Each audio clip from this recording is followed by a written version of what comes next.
Mbuthia. Hi. Hello. Good. How are you? I'm fine, thank you. Karibu sana. You're really blessed. This place is raining. You've been blessed in the morning. Yes, indeed. Yeah, karibu sana. In our Asante. broiler farm. So tell me, what's happening here? Lots of chicks. Here we do broilers. Broilers are a type of birds where you purpose to get meat. And they are mature at week 4 to week 5. So how old are these? Are they of the same age? No, every week we have a new stock. So here we have birds of 5 days, other birds of 10 days, going 11 days. There are birds that are going 3 weeks. There are birds that are 1 month. There are birds that are due for slaughter at 5 weeks. But yes, so even before we talk or get into the nitty-gritties of this type of farming, I would like to know more about this structure. Just looking at it, I've seen so many poultry houses, but this one is quite unique. Tell us about it. This is a brooder where you must maintain a higher temperature from 30 degrees Celsius all the way to 35. And in this case, it's to ensure that the same environment that the chicks would get with their mother is provided here. That's why you feel the temperature is slightly higher. We use a burner, we use gas. Gas is more economical than charcoal. I thought gas is quite expensive. When you have a burner burning throughout, it goes for 3 days. And if you are to use charcoal, you'll use almost a bag every day. So gas is much cheaper. So the gas here burns throughout because we have chicks coming in every week. The chicks are supposed to be in brooder for 3 weeks. That is 21 days. So we ensure that we keep the chicks for 21 days in this brooder before we transfer them to where the adult birds are. So tell me more about this cage. It accommodates approximately how many chicks inside? And when I was doing my research, I discovered that you were actually the one who innovated this. We were occasioned by the scarcity of space. This farm lies in a very small plot of 45 feet by 95. And for this case, we had to design a model in which we are going to accommodate more chicks. So one cage that has 3 stories carries each story carries 120 to 150 birds. So if it's 150 chicks at day 1 to 7th day, there will be 450 in one story, 450 to 500. And that's why our capacity is 1,500 weekly. Yeah, so every cage carries 450 to 500 chicks. At adult, the ratio changes. Now tell me, and what are some of the components that you find inside the cage? This cage is metallic. It has doors. It has 3 doors for accessibility so that the water and feeds can be put inside easily. The cage also has a model in which we can be able to take away the waste, the dropping. That the dropping in upper cage don't go to the lower cage. And also to ensure there is enough air circulation, there is a good spacing from one cage to the other. Also, where the chicks are stepping on, we put a plastic mesh wire. We call it monkey wire. That monkey wire, it's very good because it has small spaces where the food cannot go inside, it cannot be trapped, and the chicks are very comfortable. This is quite a unique venture. And also noting that if you don't use cage, you have to use sawdust. And sawdust, it's more expensive to buy the sawdust. To maintain the sawdust dry throughout, unlike in this one where you don't have sawdust, just put the chick, the dropping goes down, and you remove the dropping. So the feeds are clean, the water is clean, and this ensures that you run away from some illness that are occasioned by dirty and moist, like coccidiosis and other diseases. Canon, you will tell us more about how you control diseases here in this particular area, but I'm just curious to know, how did this journey begin? How did you decide I'm settling on this? And what's your profession? Let's start there. Personally, I'm a priest by profession. Of course, I do other things, but that's the main one. And then the passion developed with poultry about 10 years ago. So we did layers in large scale. But when I came to Nairobi, I had to think about which is the easiest way to do farming, and I felt broilers are more marketable. People eat broilers every day. And we began small. We began with 500 birds in the same place, but we were using a deep litter system. So 500 every month. Later we went to 1,000 every month. Then we went to 1,000 2 times a month. Then now I wanted to go to selling birds every week in large scale. And to get land is not easy. So I had to think on how to come up with caging system. And here we are. And during my research, I discovered that you're actually the one who innovated this. You came up with this innovation. It's quite unique. I had to come up with, I had to design myself. This is actually my design. And when you see the adult one, the water is outside the cage. I'll be able to explain. But for this one, the water is inside the cage, but there are doors to put the water inside and to ensure that the birds are comfortable inside here. So from the brooder to which side? Is there another section? Yes, from here we'll take you to the other side. Let's go. Let's go.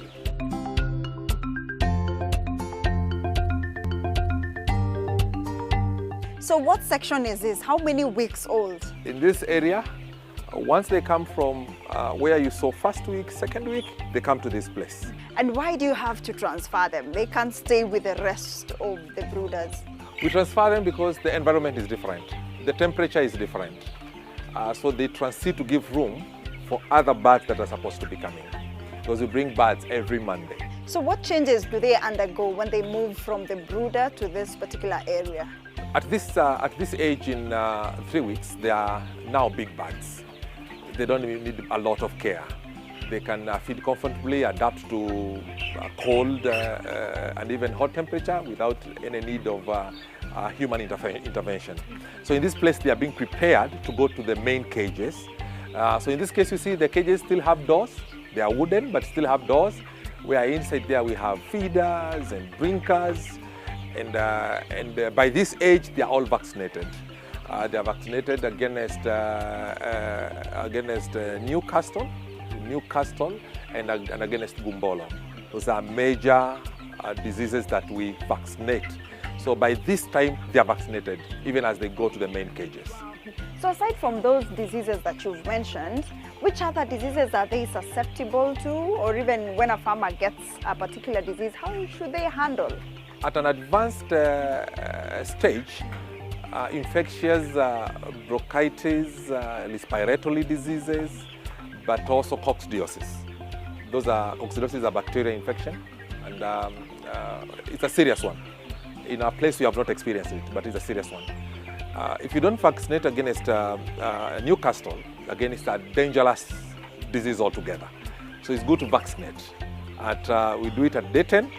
After 5 days, again, we go to Gumboro, then we revisit again Newcastle, and at that level, we wait for sale. Yeah, so this is one of the crucial stages of these birds. Absolutely, yes. Yes. But when you look at the cages, it's more safer because where we step, chicks won't come there. You can never step to where chicks are. So the place is more safe and more protective, especially to diseases, infectious diseases. Yes, you can just see them as you see them right now. You can't go near them. Yes, you can't touch them. And so before you move them to the next section, which is the last section, and this is the crucial part, what are those last minute things that you prepare them before you move them to the other section? Of course, we move the healthy bird. The bird that we feel they need still more attention, they are retained. Others are taken to the sick bay, where they are given special attention. You have a sick bay? There is a sick bay, which accommodates all the sick, disabled. There are birds that come disabled, there are birds who come with disorders. They are all kept there. And surprisingly, they all go to maturity. We sell them. Yeah, because they are healthy. Okay, then let's go to the next stage. Okay, let's go. One thing I've noticed so far is that the rest of them right here are just chilled, well fed. But there's a section that is hungry.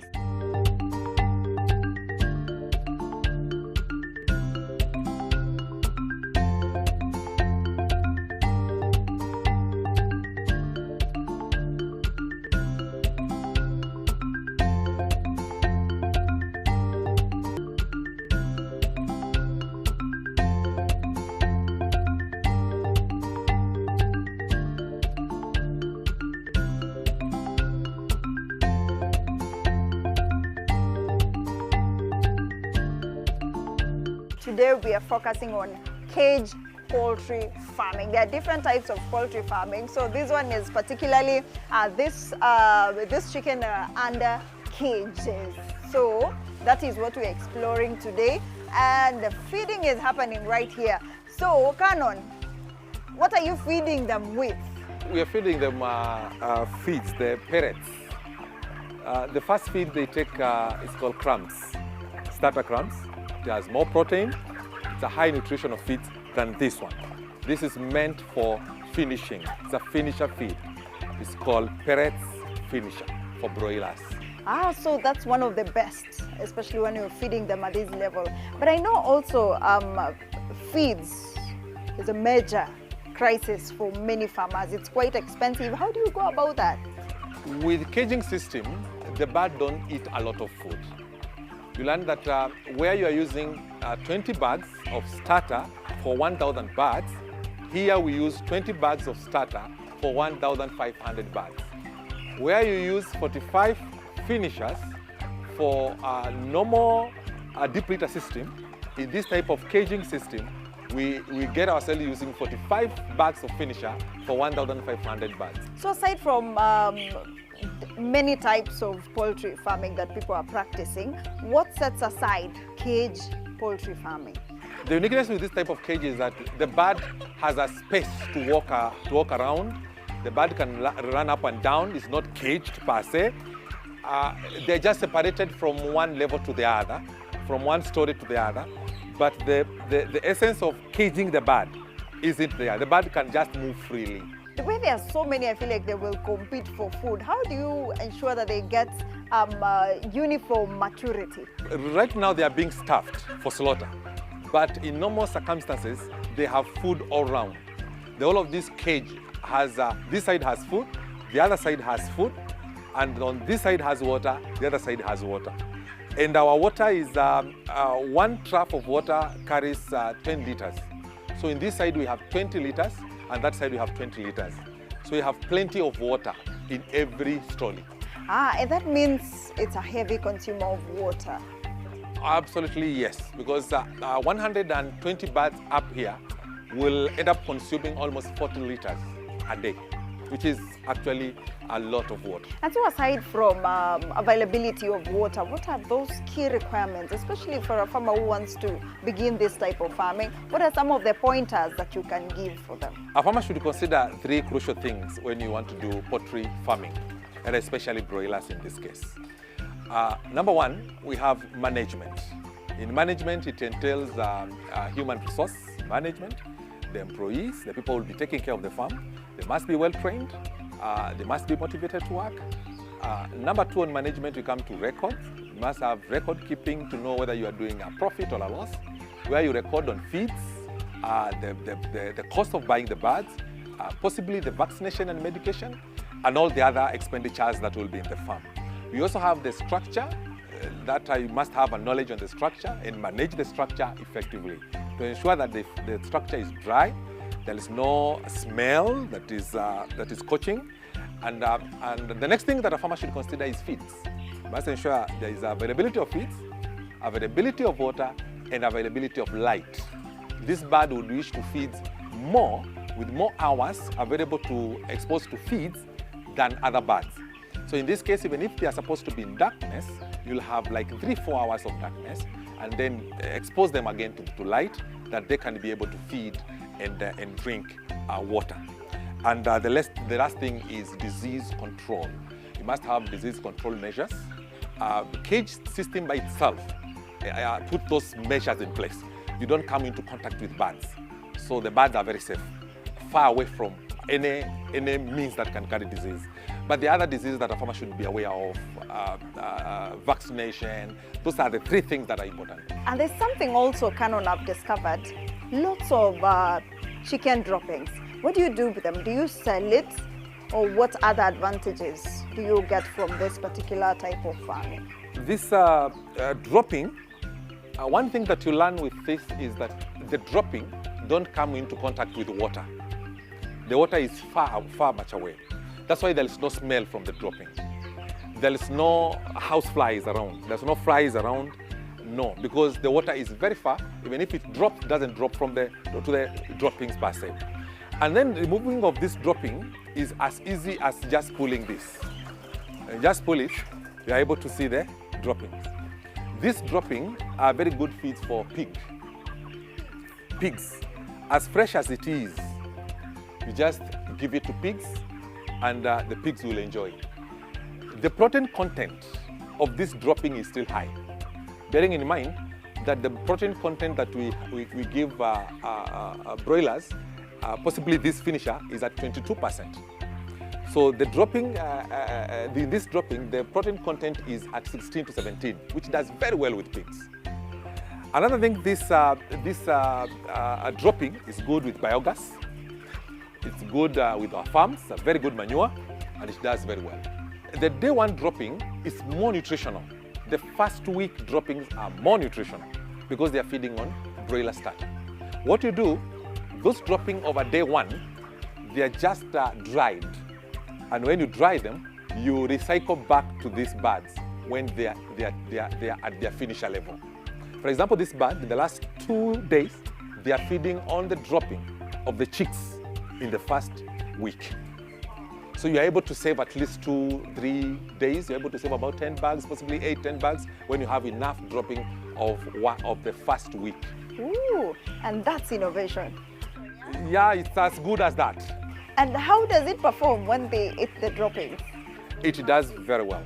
Does very well. Does very well. It does very well. So the purpose of having this one here taken out in this manner is to ensure we protect the trough from getting the waste, the dropping. So the trough is protected. And now let's talk about the market dynamics when it comes to cage poultry farming. How much does it go for? Broiler in Nairobi doesn't lack a market per se. People eat. So even this one which will be slaughtered today, they have a market, tomorrow they'll have a market, but the price differs. You'll get per kilo, when the price is to the lowest, it's 260. Now that one affects the farmer. What have we done to ensure we're not affected by that is selling every week. So if this week you're not lucky, the next week, the other week you'll be lucky. But hardly do you get that scenario of the price going below. It's hardly, unless there is a maandamano or something else. Otherwise, the price range is between 280, 290, 300, 320 to 340. Yes, per kilo. So we sell per kilo. Don't forget, we also sell the head, we sell the legs, we sell the livers. Separately? Separately. So there's nothing that is actually come to waste when you come to broiler. The intestines, the people who have pigs, actually are able also to have the intestines for pig. And where is your biggest market, since now you're based in Murang'a County? My biggest market is Nairobi. City market, Ngala market, Eastleigh market, sometimes in big hotels. Is it capital intensive? And also talk to us about the returns on investment when it comes to this particular venture. Yes, it's a capital intensive venture because the money that runs here ranges to 3 million.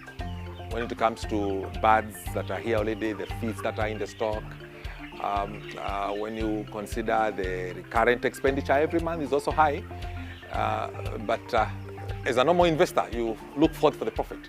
So when a person wants to venture into poultry farming or any other farming, I feel the best thing is to get information. Get information on how to do it.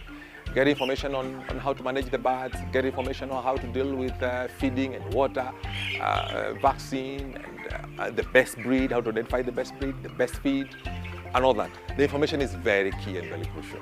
Yes, and most time the information, you can get it in the internet, but also through visiting other farms. So do people normally come here to visit or even to tap into your vast knowledge of this venture? Yes, they do. Yes, they do. I think you have seen other visiting. Yes, they do visit. So with a capacity of over 7,000 birds right here, why didn't you decide to create your own hatchery and hatch your own chicken? One is hatching is a totally difficult venture when you come to broilers because this need a mother breed. That's another world altogether. But the most breed that we use is from Uganda. We get our breed from Uganda. There's Benzika. There is still another type of breed from Uganda. And the main reason is availability, reliability. They are reliable. You can rely on them. If you agree that you get chicks every Monday, every Monday you get the chicks. So sometimes the local producers, they'll tell you, no, this week you didn't have a hatch, so you wait next week.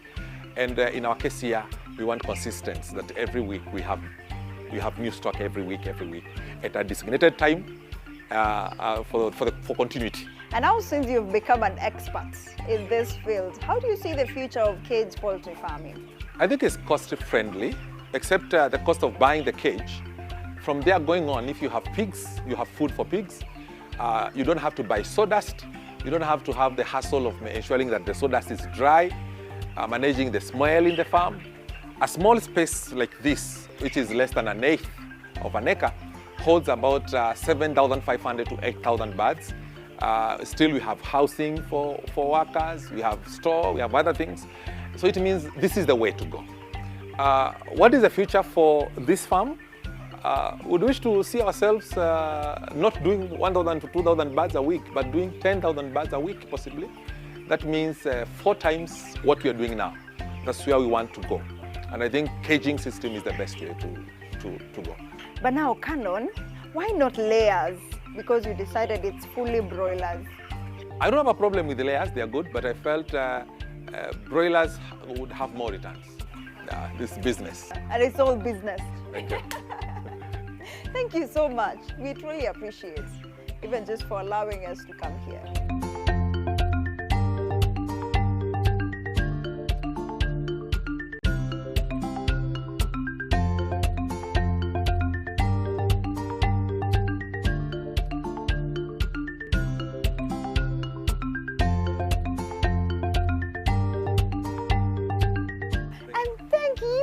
For being part of the show today. Tell me this has not gotten your interest.